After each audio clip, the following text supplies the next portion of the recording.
Live mula sa GMA Network Center, ito ang 24 Oras. Magandang gabi po, Luzon, Visayas at Mindanao. Nauwi sa trahedya ang misa para sa Ash Wednesday sa isang parokya sa San Jose del Monte, Bulacan. Bigla kasing bumagsak ang ikalawang palapag na simbahan dahilan upang mahulog ang mga nasa itaas at madaganan ang mga nasa ilalim. Nakapila pa naman ang maraming deboto para sa pag-aabo, kaya mahigit 50 ang sugatan. Isa sa kanila ang tuluyang binawian ng buhay. At nakatutok doon live si Joseph Moro. Joseph. Mel, Vicky, Emil, trahedya nga ngayong Ash Wednesday. Patay ang isang 80 anyos na ginang na miyembro pa naman ng choir ng simbahan at sugatan ng lampas 50 nang bumigay yung bahagi ng second floor ng simbahan na ito. Ang dahilan, inaanay na pala yung flooring at bumigay ito dun sa bigat ng pila ng mga tao na gusto sana magpa-cruise ngayong Ash Wednesday. Sa gitna ng taimtim na misa ngayong Ash Wednesday, sa isang parokya sa Bulacan, may biglang kumalabog. At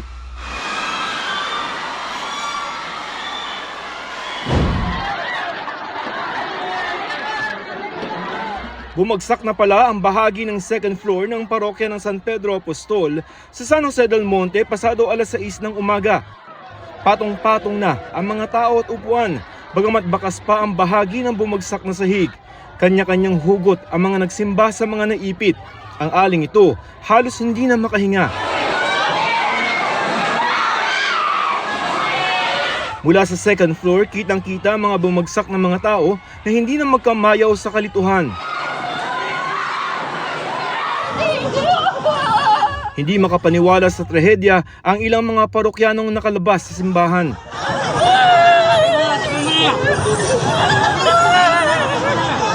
Nakapwesto noon sa bumagsak na second floor si Jean Cruz. Napakarami raw na nakapila para magpa-cruise ng aboso noon-noon. Ay, ang dami! Ang dami! Mamaya-maya, hindi pa tapos gumanyan na yung... Basta, bang! Ano ginawa mo? Eh di, ginaganyan ko yung mga silya, madadaganan ako eh. May humatak sa akin na parang dugun-dugo na nga ang mukha niya, hinatak ang palabas. Si Erlina de la Cruz na nasa second floor din, nakabitin daw nang bumagsak ang sahig. Nagtamo siya ng sugat sa kamay at sa paa. Tapos bumagsak yung kahoy. Na kahoy na bagsak. Pagbagsak ng kahoy, natingnan ko marami ng mga tao sa baba. Pag sabi ko, pasensya na lang kayo, matamak ako sa iyo. Ay, nag-iriya ka na, nag-siyak ng, anak ko, nasaan ka? Tinutupad naman noon ng 80 anyos sa Luneta Morales ang tungkulin bilang miyembro ng choir. Naitakbo man sa ospital, di na niya kinaya ang bali sa balakang. Naka-schedule nga sanang i-operation. Kaso, yun, dumaing siya talaga nang hindi na siya makahinga eh. Masakit po, sakit sa dibdib. Siyempre masakit po sa dibdib bilang anak. 52 iba pa ang sugatan na dinala sa iba't ibang ospital. Ang tinitingnan sanhi ng pagguho ng second floor ng simbahan ay yung flooring na inaanay na pala, mabuti na lamang daw at dahan-dahan ang naging pagbagsak nito dahil kung hindi ay baka mas marami pa ang nadisgrasya. Kitang-kita ang marka ng pinagbahayan ng mga anay sa sahig na kahoy ng second floor. 30 taon na ang simbahang itinayo noong 1994. We were caught unaware. Patatanggal ko na lahat ito. Ito nga sabi ko, bubuksan lahat ito. Dahil sa trahedya, wala munang misa hanggat hindi pa tapos ang inspeksyon ng syudad sa simbahan. Tignan mabuti yung structural tapos yung mga existing naming lumang simbahan, tignan na ulit kung talagang pwede siyang pagmisahan. Vicky, nagpahatid na ng pakikiramay sa mga biktima itong si Malolos Bishop Dennis Villarojo at inatasan na rin niya yung mga parokya na inspeksyonin yung mga simbahan dito sa Bulacan dahil nga sa inaasahang pagdagsa ng mga tao sa mga simbahan ngayong Kwaresma. Vicky? Maraming salamat sa iyo, Joseph Morong. Hindi ka Valentine, kundi scammer umano ang nakilala online ng isang lola sa Davao City matapos mapaibig ng nagpakilalang US citizen. Inutangan siya nito ng libo-libong piso para raw bisitahin at pakasalan. Nakatutok si John D. Esteban ng GMA Regional TV1 Mindanao. I miss you. Ingon siya na, I'm dying for you. Ganyan na raw kasabik kay Lola Annalyn, di niya tunay na pangalan, ang kachat simula lang nitong Disyembre. 2 dekada na siyang byuda at nung unay di raw naniniwala. Pero sadyang makulit at malambing raw ang kachat na nagpakilalang US citizen. Kaya nahulog si Lola Annalyn. Medyo nalipay po ko kay ingon man siya nga, I'm going to the Philippines to marry you. He is going to help me going to America. Okay, my sisters are already there in America.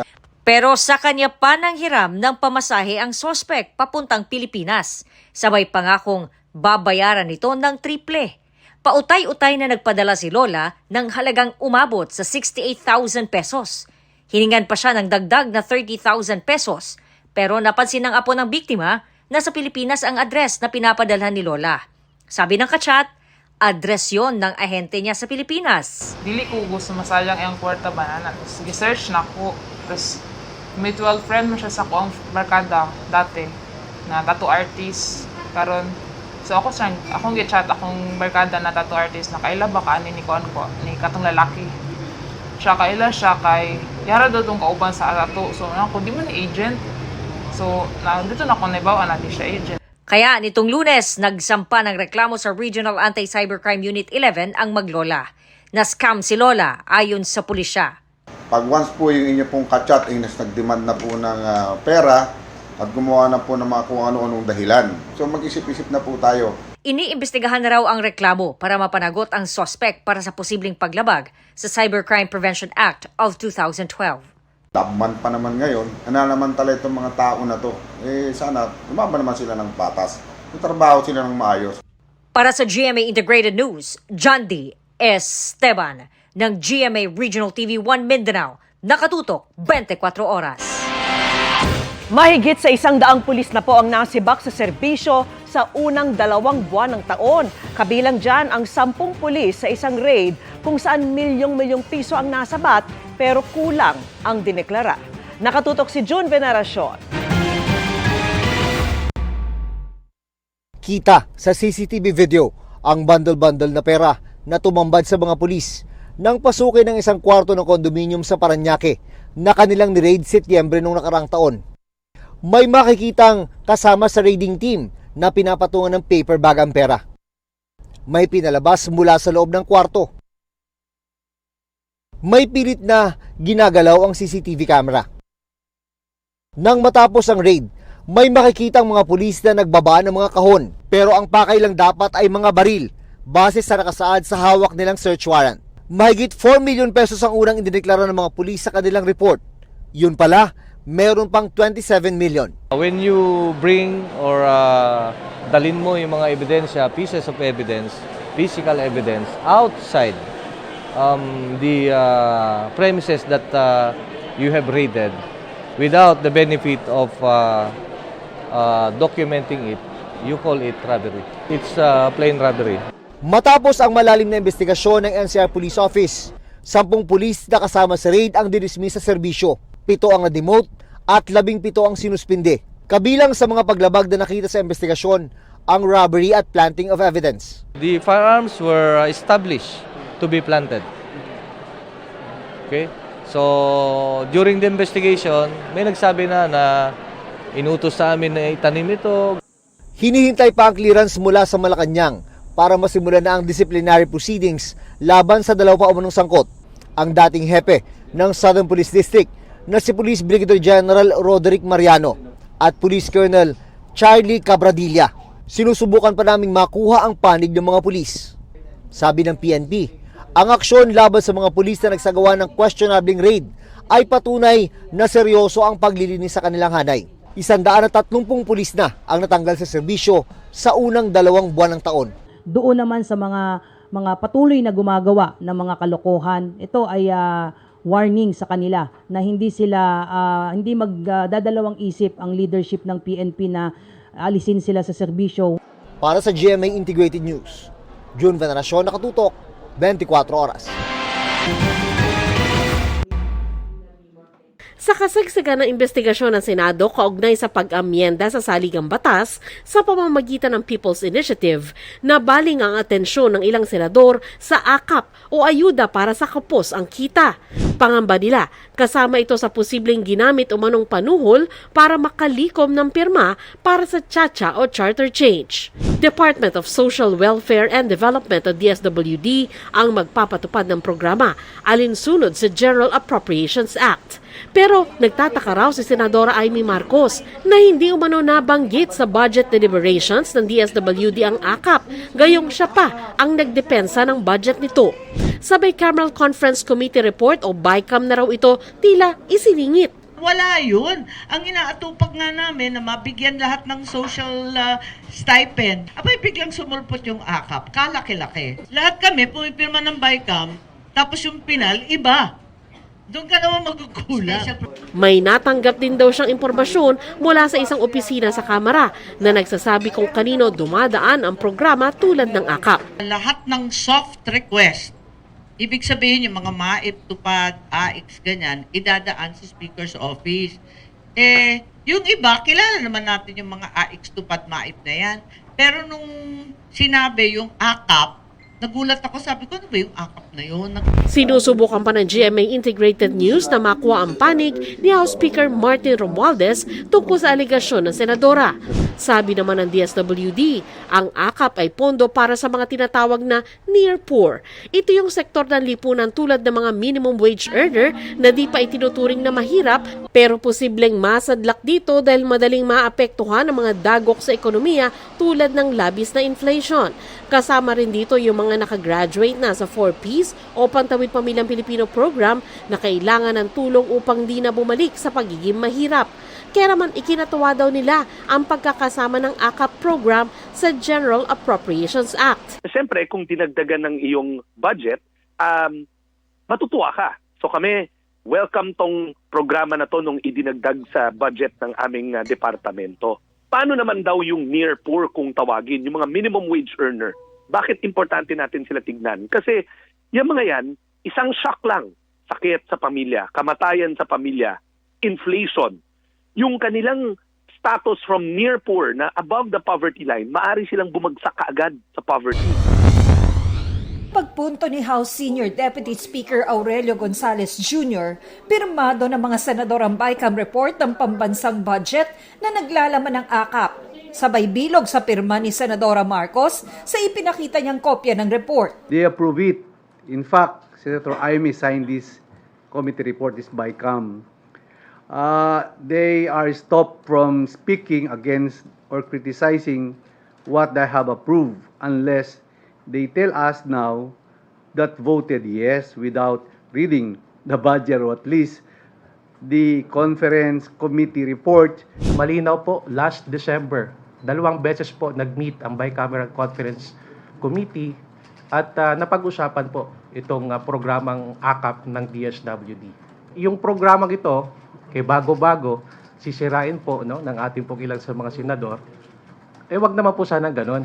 No? Ngayong araw ng mga puso, panawagan ng mga kongresista sa mga senador, tigilan na ang mga akusasyon at pagmamaliit sa kanila at hayaan ang pagmamahal sa bayan na mamayani. You say you want to amend these economic provisions. If there is a will, there is a way. So, show the love and let love win. Kung ako ang senator, pakikinggan ko si Presidente. Because yun ang Valentine's gift natin sa kanya. Dagdag ni Gonzales, handa pa rin ang speaker na makipag-usap sa mga senador anumang oras. Para sa GMA Integrated News, Tina Panganiban Perez. Sandra Aguinaldo, Nakatutok, 24 oras. Hindi kailangang mahal ang magmahal. Pinatunayan niya ng mga dumiskarte para magpakilig on a budget sa sikat na Dangwa Flower Market sa Maynila. Nakatutok si Bernadette Reyes. Sinuyod ni Enrico ang Dangwa para mag-DIY ng bouquet of flowers. Nakatipid na raw, priceless pang maituturing ang kanyang regalo dahil A for effort. Mahal po kasi paggawa po dito po talaga, kaya ako na po mismo nag-aral po para magawa ko po. Practical rin si Liam na sa halip na sariwang bulaklak, handmade paper flowers ang ibibigay sa nililigawan. Mas magtatagal po siya. Kagaya ng pagmamahal mo? Pagtapos mo magamit, matago mo agad tapos para makasave ka next year. Agaw pansin naman ang kakaibang kulay na rosas na ito. Hindi mo na kailangan mamili ng kulay, nandiyan na lahat. Sabi nila hindi sa material na bagay na susukat ang pagmamahal. Pero bakit nga ba tuwing araw ng mga puso, marami sa atin ang bumibili pa rin ng mga bulaklak? Hindi po yung nagbabase sa mahal, pero yung nararamdaman nyo po kung anong klaseng bulaklak yung ibibigay nyo po para sa kanya. Wala naman po sa presyo. Basta po makapagbigay po sa magulang ng bulaklak ngayong Valentine's Day po. Pero teka, itong isang nakasalubong namin, bakit 3 ang bitbit na bouquet? Marami nga po kasi yung pagbibigyan. Kailangan natin bigyan ng ating mga nanay at saka yung nanay ng girlfriend. Saka ang girlfriend. Namigay rin ng bulaklak ang Manila Police District sa mga dumadaan sa Dangwa. Isa si Joy sa napasaya lalo't malayo ang kanyang asawa. Masaya naman kasi na-feel ko po yung Valentine's kahit LDR po kami. Para sa GMA Integrated News, Bernadette Reyes, nakatutok 24 oras. Bago makipag-date ang ilan ngayong Valentine's Day, sa mga simbahan muna nagtungo ang maraming Katoliko para sa Ash Wednesday, hudyat ng pagsisimula ng Kwaresma. At nakatutok si Maki Pulido. HHWW o holding hands while walking ang mag-asawang Ruby at Wilfredo ngayong araw. Nasa double celebration na kanilang ipinagdiriwang. Bukod kasi sa Valentine's Day, 21st wedding anniversary din nila. At dahil natapat yan sa Ash Wednesday, sa Baclaran Church muna nag-date ang mag-asawa. Mas priority po namin yung paglilingkod at pagpapasalamat sa ating mahal na Panginoon kaysa yung mag-date, kumain sa resto. Tugma nga raw ang pagdiriwang ng Araw ng Puso at Ash Wednesday. Pagkakataon kasing palalimin at iangkla ang ating mga relasyon, romantic man yan o hindi, sa pag-ibig ng Panginoon. At the end of the day, it is about God's ultimate sacrifice and love. Dagsari ng mga deboto ang Quiapo Church. Payo ng simbahan ngayong Kwaresma, gawin ang 3M, magdasal, mag-ayuno at magkawang-gawa. Kaya mabuti raw na gawing simple ang selebrasyon ngayong araw ng mga puso. Sa Miyerkules Santo, pinapahid ang abo sa noo ng mga Katoliko na ayon kay Manila Archbishop Jose Cardinal Advincula, tanda na may forever pero hindi ito mahahanap sa lupa. Wala forever dito sa mundo. Dahil wala dito sa lupa ang forever. Para ako ang mga bagay ng mundo. May forever, ngunit nasaan? Ang forever ay ang biyayang galing sa langit. At ito ang dahilan. Kaya hugis krus ang abo na ipapahid sa noo natin. Napuno rin ng mga deboto ang iba pang simbahan sa probinsya. Para sa GMA Integrated News, Maki Pulido nakatutok, 24 oras. Iniimbestiga na rin ng Cybercrime Investigation and Coordinating Center ang mga kaso ng hacking na posibleng may kaugnayan umano sa kabi-kabilang bomb threat na kumalat nitong Lunes. Nakatutok si Salima Refran. Umabot na sa 118 ang nasa listahan ng mga binulabog ng bomb threat nitong Lunes. Mula mga paaralan hanggang mga ahensya ng gobyerno at private offices. 42 sa kanila ay nasa Metro Manila ayon sa Cybercrime Investigation and Coordinating Center o CICC. Lubos itong kinababahala ng PNP. Hindi natin pa pwedeng ipagwalang bahala to. This kind of incidents are being taken seriously by the PNP and other law enforcement agencies. Tuloy ang pakikipag-ugnayan ng Pilipinas sa Japanese authorities, lalo't isang nagpakilalang Takahiro Karasawa raw ang nagpadala ng email.